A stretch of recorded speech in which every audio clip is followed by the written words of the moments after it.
9, 8. You're watching Experience Comic Culture and Sales. Streaming live daily to Facebook, YouTube, Twitch, and Twitter. 2, 1. Hey everybody, how you doing? It's the Dan Wickline Show here, and JD just told me that he's going to spend 45 minutes reciting Hamlet on the show today, so let's just jump right into it. Take it away, JD.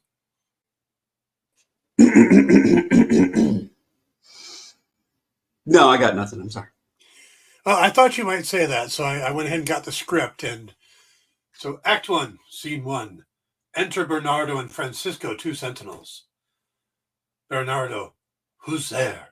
Francisco, nay, answer me. Stand and unfold yourself. Bernardo, long live the king. Bernardo? You come most carefully upon your hour. 'Tis now struck 12. Get thee to bed, Francisco. For the relief, much thanks. 'Tis bitter cold, and I am so sick of heart. Have you had a quiet guard? Not a mouse stirring. Well, good night then. If you do meet Horatio and Marcellus, the rivals of my watch, bid them make haste. All right. Stay tuned for the Dan Wickline Show.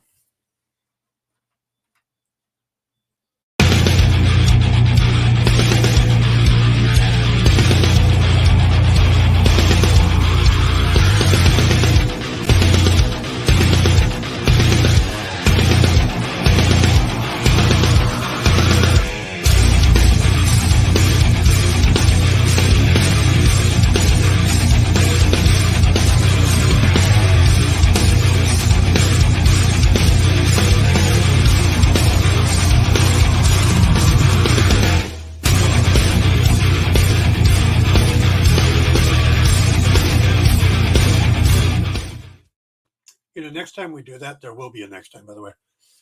I should send the script over to JD so he could read and we could read back and forth like an actual play.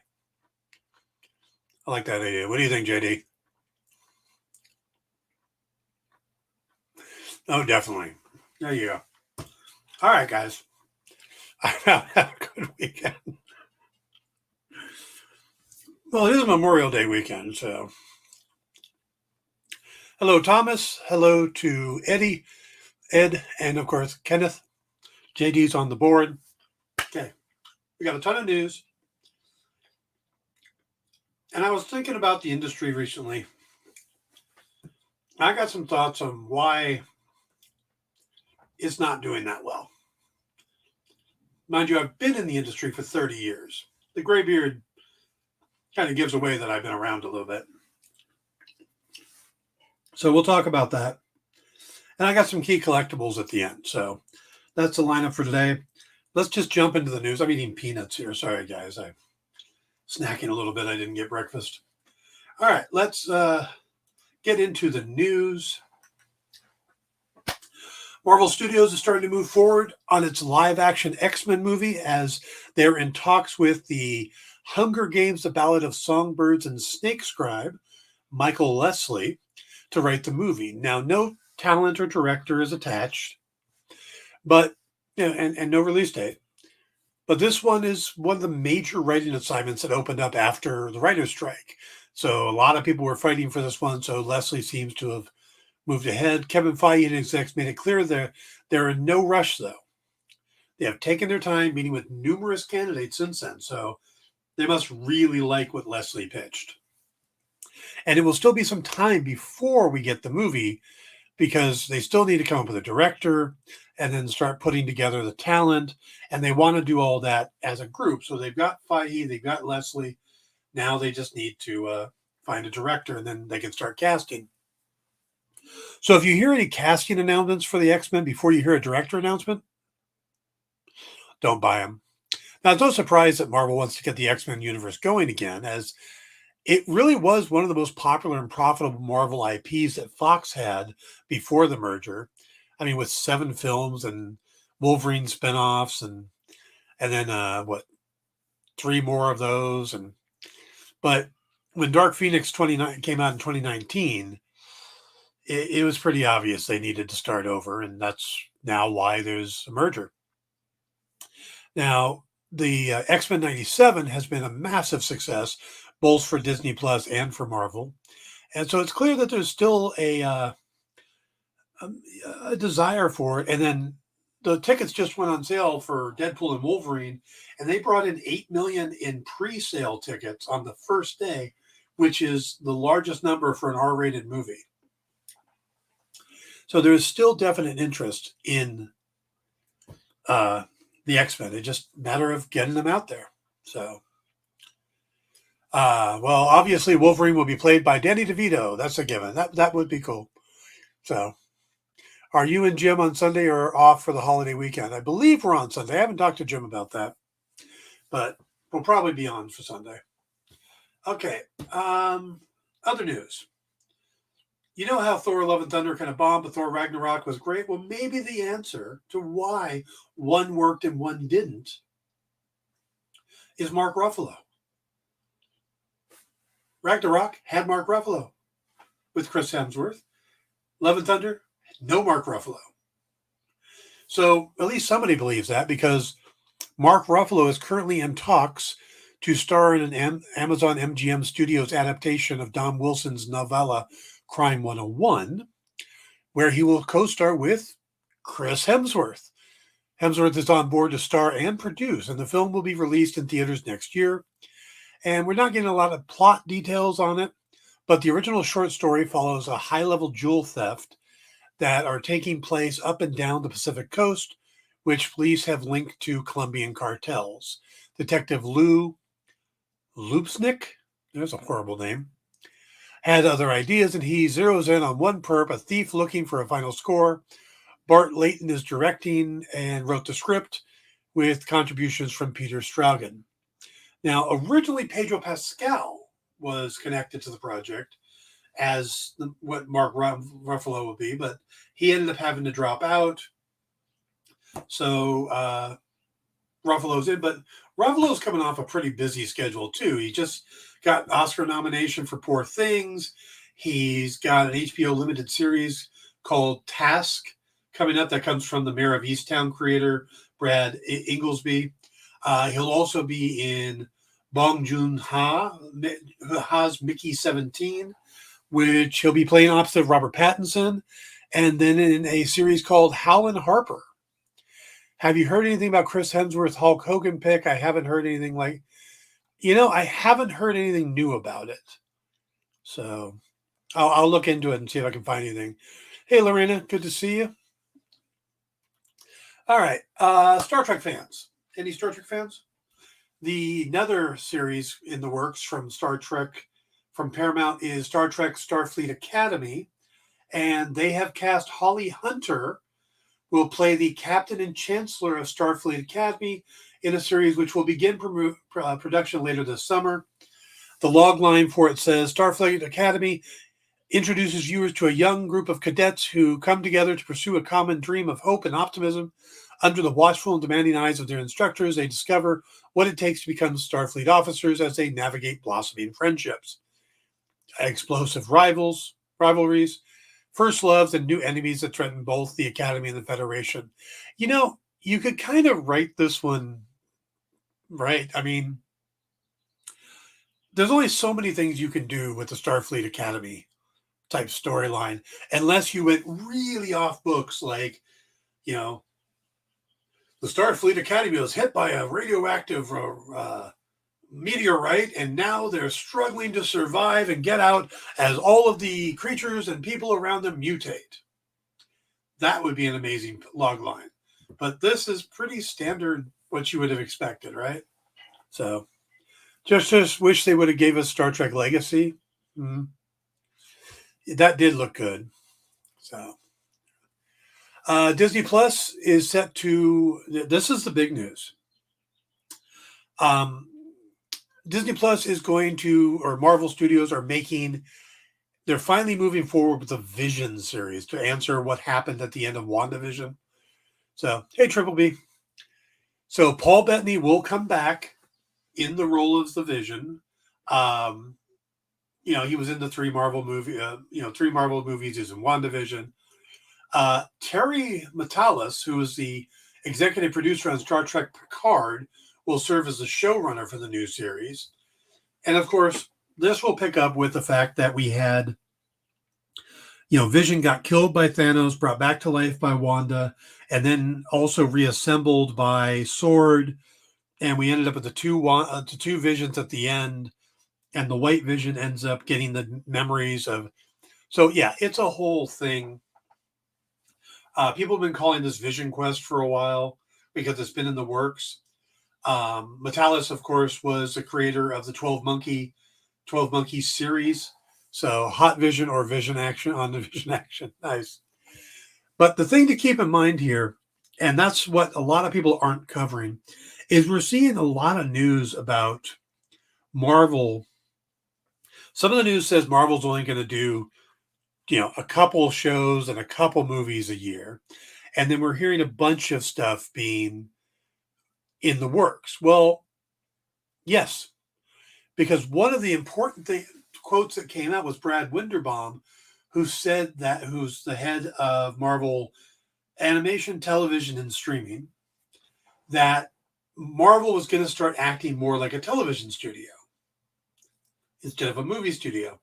So when they make an announcement or it comes out that they're working on something, they are, but it's not a guarantee it'll happen. Because what they're doing is they're putting a writer on it and a showrunner to see if a script could come together. And if it comes together the way they like it, then they'll move forward. And if it doesn't, they'll trash it, like every other TV studio. Now, Marvel, up until now, when they say they're going to do something, they stick with it. And what you end up with are some shows that are better than others because they just keep at it until they get something to put out. But it may not be the best quality. So what Marvel is doing now is they're shifting to starting on a lot of things, but only finishing what is really going to be good. So something to keep in mind. Hugh Jackman is reprising his X-Men role in Deadpool and Wolverine. Give me a second, guys. I have a little bit of the hiccups.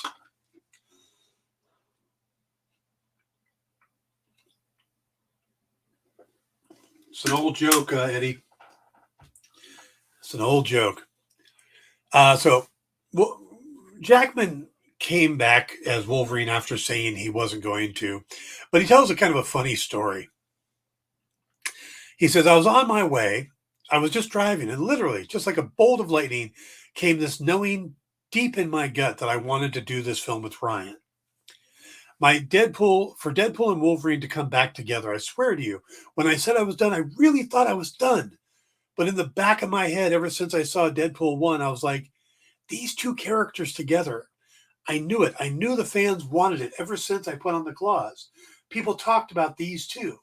So that had always been there, but I just knew. And Jackman recalled the moment that he arrived home. He said, I rang Ryan and I just said, let's do it. And then I hung up and I realized I hadn't spoken to my agent. So I had to call my agent and say, oh, by the way, I just committed to a movie. So, yeah. And, of course, Kevin Feige was against it at first, too. They had to convince him. So it's kind of an interesting path because normally you get approval to do a movie. Then you get the agents to talk to their clients. And this just happened completely backwards. But that's kind of the magic of Ryan Reynolds. He doesn't work like normal people. All right, moving on. Game of Thrones. Any Game of Thrones fans?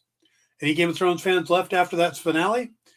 A Night of Seven Kingdoms is the new spin-off series that'll be coming to HBO next year. And author George R.R. Martin, who is the executive producer of the series, creator of the novels, and all that, promised this one's a little different. The new spin-off, he says, will be shorter than Game of Thrones or House of Dragons, with a much different tone.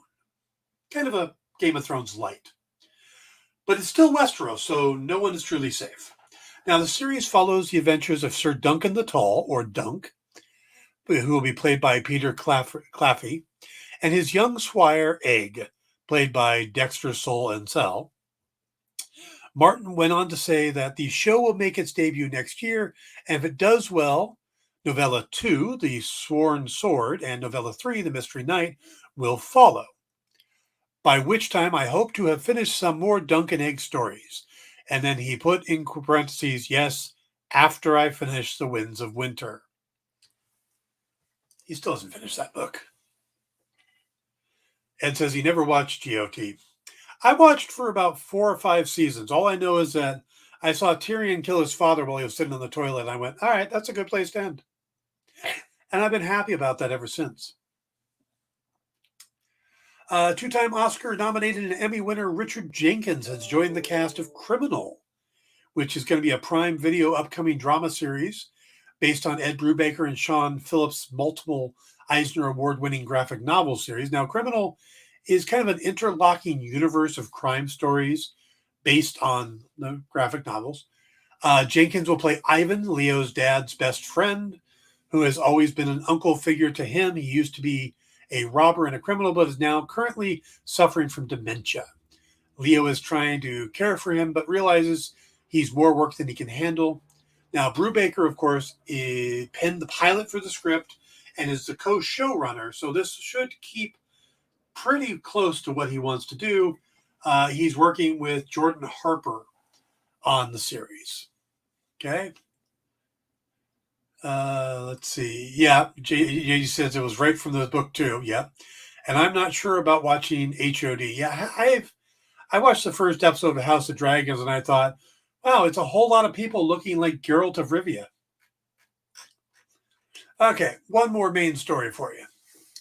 And I'm very emotionally attached to this one because, as most of you know, I think I've mentioned it before, I got to appear on an episode of Dexter. I got to play a dead body on the floor of a comic book shop. Well, Dexter is coming back in a way. Dexter Original Sin will be coming soon. This is the follow-up. They have cast the Morgan family. Patrick Gibson from Shadow and Bone will play young Dexter Morgan. Christian Slater from Mr. Robot will play his dad, Harry Morgan. And Molly Brown from Senior Year will play Dexter's younger sister, Deborah. Now, the series, of course, will be available for Paramount Plus with Showtime, because Showtime's part of Paramount Plus now. In the original series Dexter, which ran for 8 seasons on Showtime, Michael C. Hall portrayed the titular blood splatter analyst by day, killer by night. His adoptive father, Harry, was played by James Remar, and his sister was played by Jennifer Carpenter. Dexter was a great show. I had so much fun on my day on set. And yeah, so we're getting a young Dexter. I don't know why. I know there was a Dexter spinoff or a follow-up series, which I still need to see, but Dexter was a great show when it was on. The first couple seasons, they started losing the thread. You know, it started becoming more of a drama and less about what he was, and kind of lost me at that point. But I do love the show. Michael C. Hall is a great actor. So I hopefully young Dexter would be good. Young Dexter versus young Sheldon. That I would pay for. That I would see in a theater. Lorena says, loves Dexter, did not like the final episode. Nobody liked the final episode. But I did watch the new season, and I thought it was great and made up for it, so I'm back for Dexter. I do need to watch that final season, yeah. So, all right, guys, that's the news. We're going to take a quick break, and when we come back, we're going to talk about the comic industry and where it's going wrong. So, be right back. Download our app on Google Play and the App Store. It's so simple, even my mommy can use it.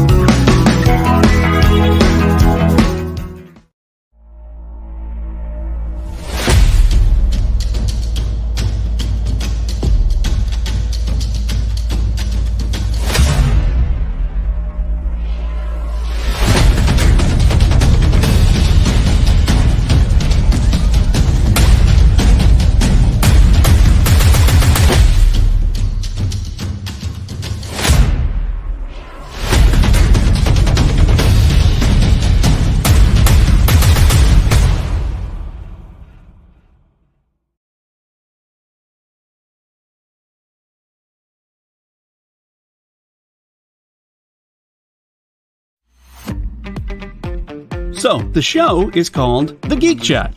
And really, there's just a couple of geeks. I'm Rich. I'm Dez. And we are your hosts for this weekly guide into comic bookery and all the geeky stuff that goes with it. And that pretty much says it all. They talk about the latest movies and shows. Okay, I'll be completely honest with you. Overall, D+ movie. So the end. Did you know who that is? That's She-Ra, yeah. Yes. The new #1 comics of the week. We rep Samuel Jackson and we rep Mace Windu. I passed on this. I was like... No regrets. No regrets. I really wanted to like this book. I really did. Like, I really did. And just chat with each other. And with you. Oh, Daniel says, I dosed off with the first one. I have zero interest in the Joker Harley ship, not Harley herself. Enjoy, not for me. Yeah, this movie's going to be rough for me to sit through, I'll be honest. The Geek Chat, Thursdays at 8 p.m. Eastern. Just a couple of honest geeks. Let's be honest. Come on. And that is why people watch us, because we're honest. Giving their honest opinions. And the thing you always have to remember about the internet is everyone has an opinion, and they all suck. Part of the experience.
Hey everybody, welcome back to the Dan Wickline Show here on The Experience. Remember to stick around. We got a full lineup tonight. We have What's in the Box with a Vertigo sale going on. Miss Jen is out tonight, but she's got a couple of her people filling in. The Geek Chats tonight will be going through some of this week's new books. And of course, Sketch Up tonight. Mog and Mel are actually at the Phoenix Fan Con or Phoenix Fusion. I love the Phoenix show. I don't remember what the name is currently. I believe it's Sean Lenahan's going to be filling in, and they've got a ton of great guests, including Trish Forstner, one of the co-creators of Strays and Feral. She does a lot of Disney covers for Dynamite. So it's a great group tonight. Check it out. Liam's got the reins on what's in the box tonight. Liam, okay. So there you go. All right, so let's talk about the comic industry. Now, I've been in this industry a very long time. I printed my first ashcan and set up at my first convention in May, June of 1994. So it's literally been 30 years. Now, that was before Marvel bought Heroes World, then DC went exclusive with Diamond, and the whole Diamond monopoly was created. I was basically getting in the industry as that was happening. And then suddenly found myself starting a publishing company. I have published comics, I have edited comics, but I have also, besides writing, I have colored, lettered, inked, and did background pencils and layouts for comics. Basically, other than being the main penciler in a book, I have done just everything. I really have. I've done the graphic design work. I've done the logo design. Now, that's not saying I'm good at any of those things. Just saying that I have done the jobs. So when I'm editing a book and I'm talking to a colorist and they tell me, oh, that would be really difficult to change that. I'm like, no, I know Photoshop. I know that's just on a different layer. Just swap it. Okay. Yeah. And I know the backwards S storytelling and stuff like that. And technically, I'm now I do art directing for Ethereal Comics, art directing and story editing. So I've been around the industry a long time, and I've dealt with Diamond, and I've dealt with publishers and retailers and advertising. So I do know a lot of it. Hey, Slip. So when I talk about the comic industry, it really is from a point of view of somebody who, A, really knows the ins and outs, but also, B, has loved this freaking industry since I was 5 years old. I got my first comics when I was 5. My uncle showed up on a random visit with 2 comic books, one for me and one for my brother. And my brother didn't want to read his, so I ended up with 2 comics, a Captain America comic and a Nick Fury comic. And by the way, Nick Barucci owns the cover for the first comic I ever owned, and someday I will buy it off of him. That's my plan. But, yeah, so I watched as the industry was coming out of the speculators market when we went into the POG era, which just about killed it.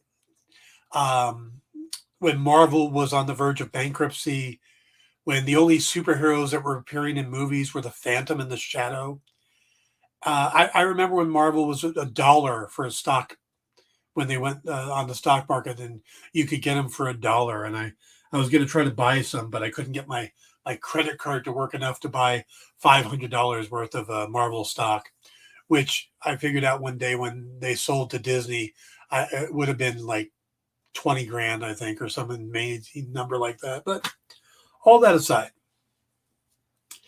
the industry has continued to grow and change because, I mean, you look at, like, in 94, they were making about $250 million a year as an industry, and now they're making about $2.5 billion. So the market is still there, but the problem is they're basically pulling the money from the same place. They're not bringing new people in, and Dan can actually tell people, actually, yeah.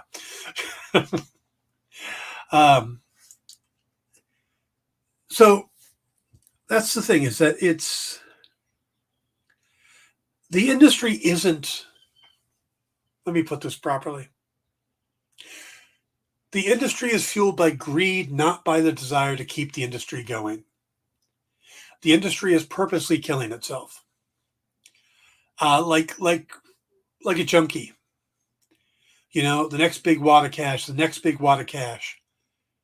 They don't care about building things to make the industry last longer. And you see that in some of the mistakes it's been making. Yeah, Marvel stock would have been a great purchase back then. Like I said, I tried. All right. So I've got about 10 things that I think the industry's been doing wrong. And some of them were early in the 90s and stuff like that, and others are still happening. And the first one is the variant cover craze. The big problem in the 90s is that they started doing these variant covers, and they would do, bagged books with special inserts, and they would do lacquer covers and hologram covers and lenticular covers and all of this stuff. And they were feeding into the speculator market. They would assume that collectors would buy these things with the idea that they'd go skyrocket in value and then they'd make their money back. So, Image came out. Spawn #1 was bought by so many people that never read the book. They'd buy a case of them and put them away for safekeeping, and they're surprised 30 years later that they're not skyrocketing. Well, that's because everybody was buying cases of the book. It's rarity that feeds these things. It's not these special covers and everything else. Now, we're doing that again, but we're doing it slightly different. At least most cases. There are some companies that basically go, hey, here's a cover by artist X, and here's the same cover by artist X, but without the logo. And here's another cover by Artist X, but we didn't color this one. And here's another cover by Artist X, but we tweaked it to look like it's an ultraviolet picture. And who's buying all those versions of the covers? You know, that's, you got to ask yourself there, is it the same person is buying all the different variations, and all you're doing is just taking that money from the same thing? You're not growing the industry at that point. You're just saying, Bob, give me $5 for this one. Oh, here's a special version of the cover. Give me $7 for that one. Okay, here's an even more rare version of the same comic. Give me $15 for that one. And eventually Bob's going to go, I've spent all my money. I can't afford these guys' books because I bought 5 copies of the book that you put out that has the exact same story in it. So you just, that isn't a way to grow the industry. And they're doing that a lot now, you know, and retailers are having exclusives. And yeah, that's a little bit more of a rarity, but still, if you put too many covers on a book, you're basically saturating the market with it. You know, yeah, I don't have Spider-Man #1 with the Mark Bagley cover, but I've got it with the Todd McFarlane cover, so I'm fine. Or I've got it with the J. Scott Campbell cover, so I'm fine. And you know, it just, you know. Now this was something that also started in the 90s. Another thing is line-wide events, where they would tell you, okay, yeah, you can read the new Daredevil book, but he's crossing over with War Machine and the Eternals and Namor. And it's like, but those, I don't read those other books. And I just want to read Daredevil. You know, I come to you for Daredevil and I go over here for Batman. And then I go over to these guys for Ninjak. And those are the type of books I like. I like those grounded super. I don't want to read about a guy in an armor suit. I don't want to read about the King of Atlantis.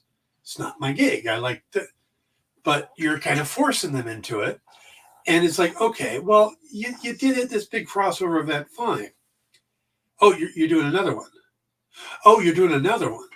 And that just kind of became the thing, is they were constantly doing these line-wide events. And it became event exhaustion. You know, people would come into comic shops and go, you know, they'd have their pull list, and they'd go through their pull list, and suddenly they'd see across the top, Atlantis Attacks across the top, part 1 of 27. And they would give that book back to the retailer going, no, because if I need to read 27 other books, I don't want this one. So it's that trying to dip in the same pocket again. So even though it's a different thing, it's that same result. They're just trying to dip into the same pocket. Now, another thing they would do, and this is getting away from the marketing and getting into the actual storytelling. There came a point where people went, we need to make drastic changes to get people to buy a comic. And in a sense, change became a substitute for quality. You know, we killed Superman. Everybody bought the book, so we're going to bring him back with 4 people. And then we'll bring him back. Oh, we're going to break Batman's spine.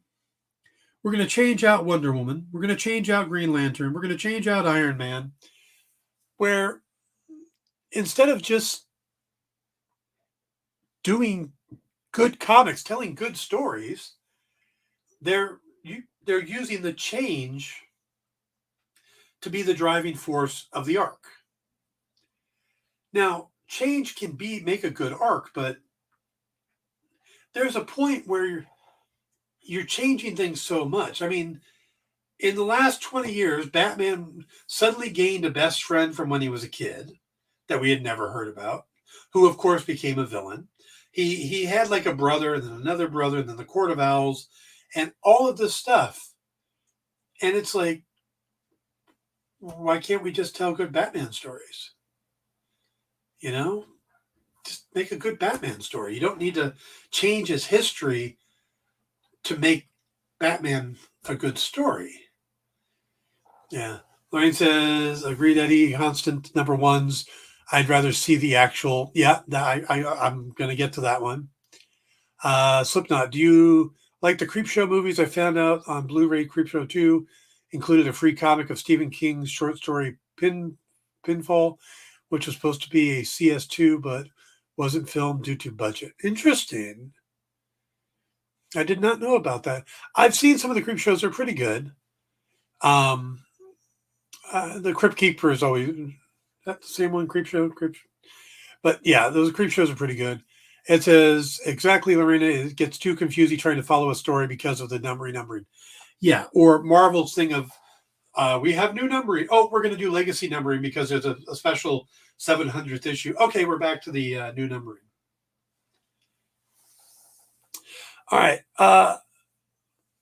Another thing that the movies are doing, and this one I think is where they missed the boat. The movies are what's getting people's attention. Before 2008, very few people knew who Iron Man was. The newspapers literally referred to him as a C-level character when they announced the Iron Man movie. Now, because of Robert Downey Jr. and the Marvel Universe, or basically Robert Downey Jr. and Jon Favreau and that whole crew made Marvel Studios happen. People love Iron Man. People love the character of Tony Stark. But you go to the comics nowadays, and if you are someone who watched the movies and you want to go in and see more about that Tony Stark, you can't. If you like the Zack Snyder comics and you want to go in and see comics on that DC universe, you can't.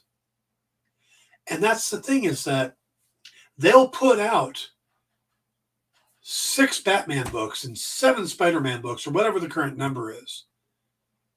But they won't just, they'll create an entire line of Ultimate Comics. But they won't create a line that's based in the universe that has more people going to the movies to see them than people going to comic shops. And if there were comics that directly tied in, that people would come and check them out. Maybe they could do some of the what-if stories that didn't make it into the series. Maybe they could fill in some of the history, some of the storylines that they haven't gotten a chance to. Why? I don't see why they're missing the boat on making their universes more similar, or at least a line of them. You can still do, here's the 616 Marvel Universe, and here's the movie side. And if you like the movie stuff, you want to keep reading the movie stuff, just read these books. And if you want to follow what we were doing in the comics beforehand, you read these books. It's not that hard. You make Marvel with the blue logo at the top, and that's the movie. And Marvel with the red logo, that's the comics, or vice versa. It's not that hard. DC the same way. People love James Gunn's Peacemaker series and the Suicide Squad. Why aren't there comics about those characters? We could see a lot more with them. A whole thing about John Cena's Peacemaker on a mission. That would sell because of people who like that comic, and put them up in the movie theaters. Have a rack at the movie theaters for people to buy comics that relate to the movies they just saw. But they're not doing that. Let's see. Slipknot. Okay.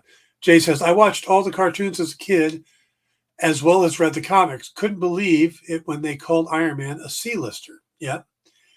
Lorena says, yeah, that was a great time watching Iron Man when it came out. Oh, yeah. I remember being at a convention and going across the street with a whole bunch of other comic people and going into the theater and watching Iron Man. It had been out a week already, but we all went to see it together because it was so good. We were all seeing it for a second time, and it was one of the most lively audiences I'd ever been with. Jay says, I tell folks if they like Peacemaker show, check out Peacemaker Tries Hard. You'll like that a ton more than the older Peacemaker. There you go. Take the red or blue pill. Yeah. So another thing that comics have done lately, and this one drives me insane, they listen to the vocal minority. When you're in a business, and these guys are all business all the time except for this one thing, and they come out and they say, well, we're changing this character because of the online community wants him changed. And they change it and nobody buys it because the people buying the comics didn't want the change. It was the people who just like to talk but don't actually spend money. I think it's got to be careful not to listen to the vocal minority when you realize they're a vocal minority. Ed says, if DC would do a comic line around the Batman movie, DC would win me. There you go. Ilya, oh, hey. The big two don't care to build the comic at scale sales.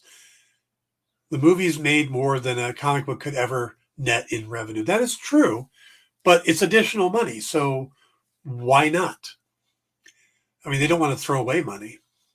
Lorena says, love the Peacemaker, tries hard to definitely like the show. I haven't read older Peacemaker. It's totally different. I used to read older Peacemaker. Totally different. So if you've ever seen The Watchmen, the comedian was Peacemaker when Alan Moore put it together. So you can kind of get an idea of what the Peacemaker is like based on the comedian from the Watchmen movies. JD says, in the short term, building a new generation of comic readers would pay off more in the long run, but they just want money right now. Exactly.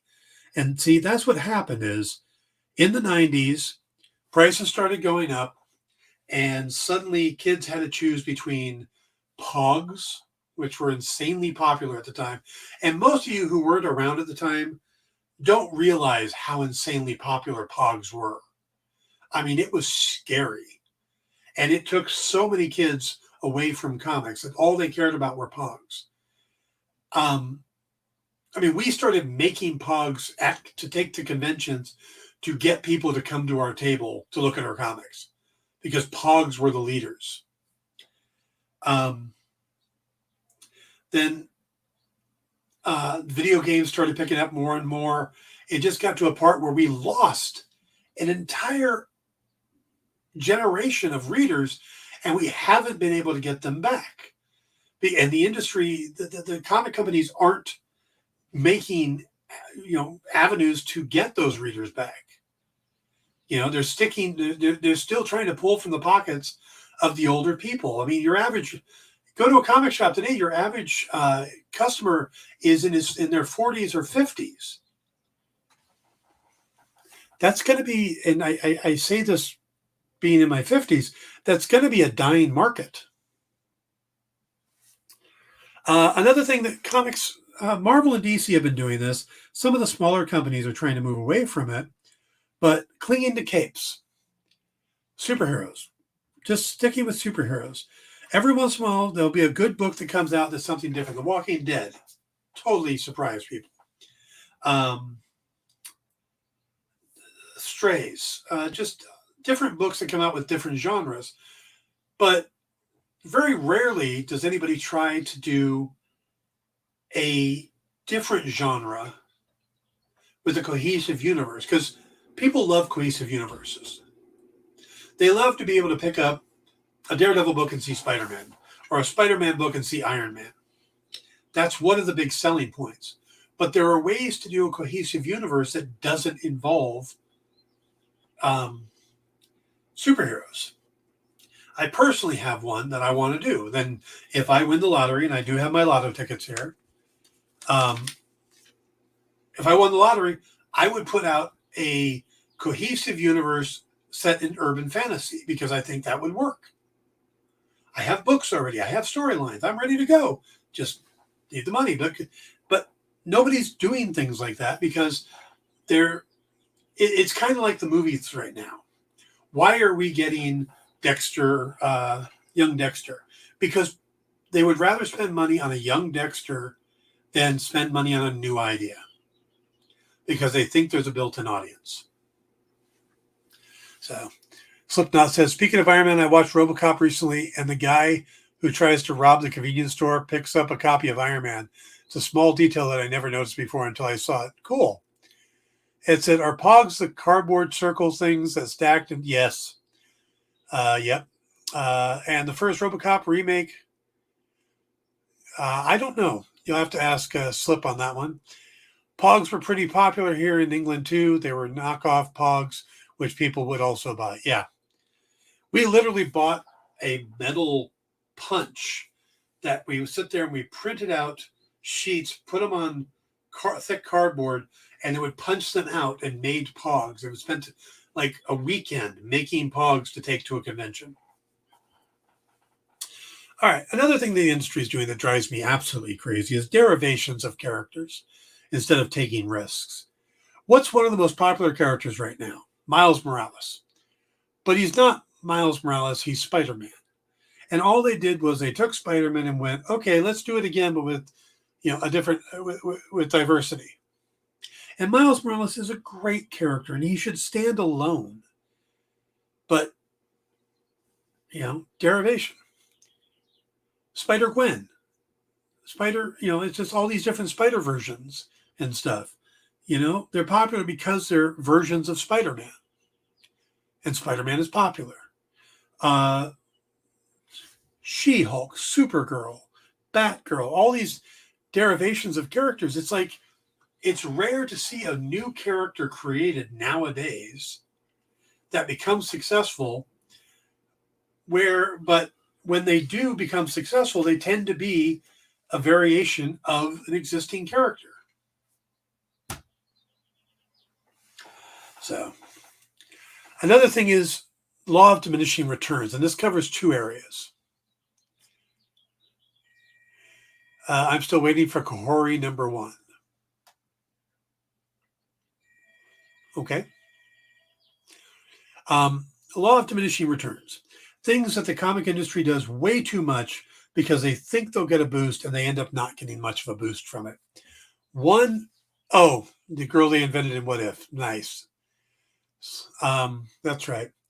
So one of the things they do is they oversaturate the market. They put out 4 Superman books, 5 Batman books, 7 Spider-Man books, Wolverine on every cover, and they just flood the market with a character. Deadpool has to be in everything. Lobo is popping up everywhere, whatever the popular character is. And again, all they're doing is pulling from the same pocket over and over. They're doing nothing to grow the industry. And the other thing they're doing to kind of the same thing is reboots. They were talking, Ed and Lorena were talking about that earlier. Hey, look, we have a new number 1. We have a new number 1. We have a new number 1. We have new number 1. Number 1.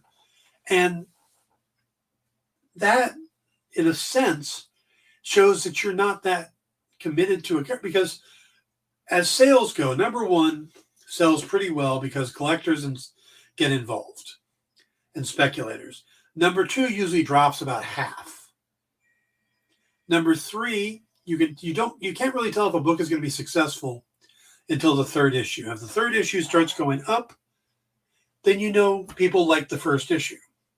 If it starts going down after issue 2, you're not going to have a very successful book. Very simple. You need to get 3 books out there, and because by the time you're placing orders for number 3, number 1's in the store. So number 2 is just running off of what the retailers think. It's not the fans at that point. So instead of coming out and having, Deadpool number 7, they have Deadpool number 1 volume 38. They just keep going back to that number 1 thing to try to get you to buy a new number 1. And again, if you've got that many number 1s, they're not that valuable anymore. The more number 1s out there, the less valuable they become. So all they're doing is they're killing the valuations with multiple covers and reboots and oversaturation. And they're doing nothing to grow the industry, nothing to reach out and bring in new readers. And it's just and throwing gatekeeping. That's my 10th one on here, gatekeeping. People who don't want new readers into the comic industry, which blows my freaking mind. More people coming into the industry, more people coming into comic shops makes the industry grow, means we're going to get more comics and better comics. And the people who work on comics are going to get paid better. There's a reason why the quality of the art has started to dip. Because the really good artists are too expensive. So the companies use them less. They become cover artists. Then the next tier of artists end up at Marvel and DC, and the next tier after that end up at IDW and Dark Horse, and then down from there. And what you end up with is a diminishing quality to the books because the sales aren't there. And you get these stores that don't treat customers right, and you get people in the industry, fans, who don't treat new people right. And it's not, like I said, it's not very friendly for the person to walk in because they saw the Iron Man movie and want to buy a comic that matches that or part of that, and there's nothing there. It's not accessible to new people. So we're not getting back that audience, and they keep trying to pull from the same pocket because all they care about is the money and not growing the industry. As long as the total sales go up and up and up, they don't care if they're squeezing every penny out of the same, they're trying to squeeze the same juice out of one lemon instead of planting a lemon tree.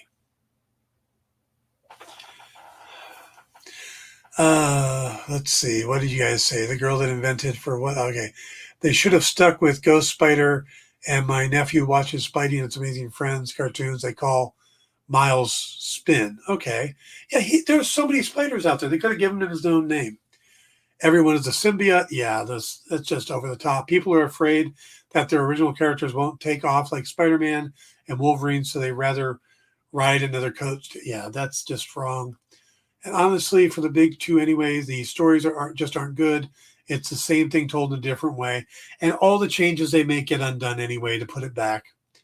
Jay says, I really wish DC would have stuck with Rebirth and New Age of Heroes a bit longer. Sideways was a dope character. Feels like they've been doing metal and dark metal forever. Yeah. So, all right, guys, we're going to take a quick break. And when we come back, I do have some key collectibles for you. And then we'll wrap up the show. So be right back. Did you know that Arthur, King of the Britons in Monty Python and the Holy Grail was played by a famous Graham? Check out another famous Graham by following our Instagram.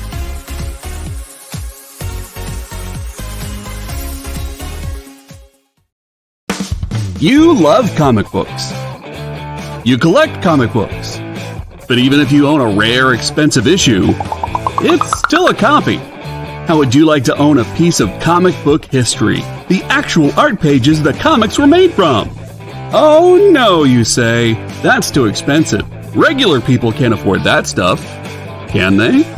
Nick Barucci says yes. Join the founder of Dynamite Entertainment for the original art experience on YouTube, Twitch, or Facebook.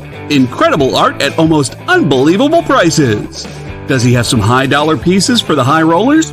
Sure, but Nick always makes sure to find amazing pieces priced for the fledgling collector. You can collect original comic art. The original art experience. Fridays at 7 p.m. Eastern. Part of the experience.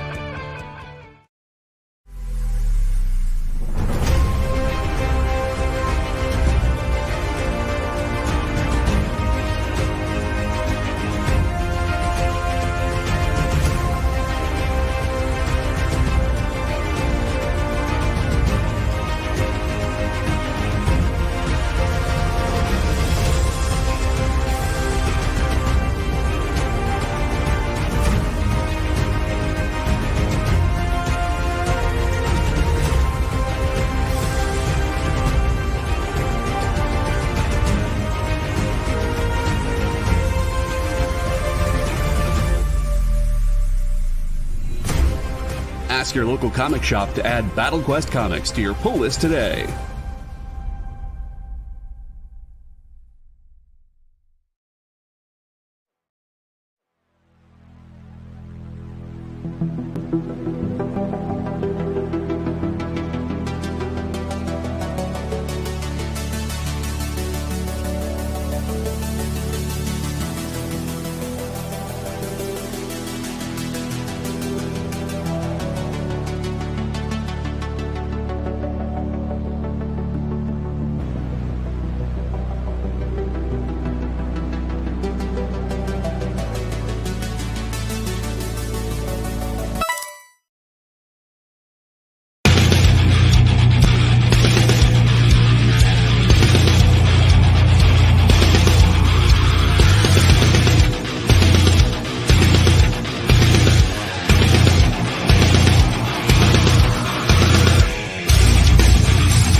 Hey, everybody, welcome back to the Dan Wickline Show here on The Experience. Please remember to hit that like button down there, the one with the thumbs up. Yeah, I would appreciate it. We could use all those we can get and viewers, so please share the link when you're done with this. Tell people about it, see if we can get some more viewers. By the way, Slip, I agree. Spider-Man with Ghost Rider's head looks cool. I have a pop figure back here somewhere that is Ghost Rider on Doctor Strange's body, or Doctor Strange with Ghost Rider's head. And pretty much anytime you flame up somebody's head, it looks cool. But doesn't mean it's going to be a good story. Just saying. So, all right, we're going to go through some quick key collectibles. And since the Vision was in the news, thought we'd talk about the Vision. This, of course, being first appearance of the Vision in Avengers number 57 in 1968. This goes for a high of $1,100, so $1,100. Median is $380, low end $115.